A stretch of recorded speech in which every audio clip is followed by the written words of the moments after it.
Okay, tomato కూడా మంచిగా soft అయిపోయింది కదా. ఇప్పుడు సిమ్లో పెట్టేసుకోవాలి.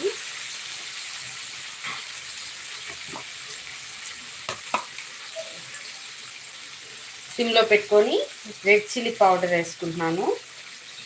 ఒక 2 టేబుల్ స్పూన్ వరకు రెడ్ చిల్లీ పౌడర్.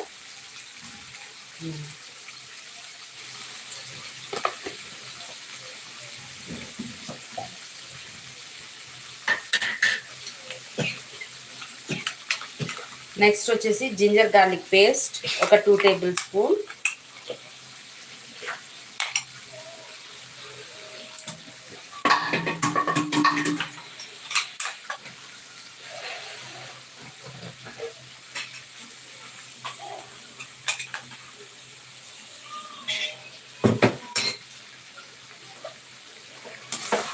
వేసుకొని మంచిగా ఫ్రై చేయాలి. పచ్చివాసన పోయేంత వరకు జింజర్ గార్లిక్ పేస్ట్ పచ్చివాసన పోయేంత వరకు ఫ్రై చేయాలి.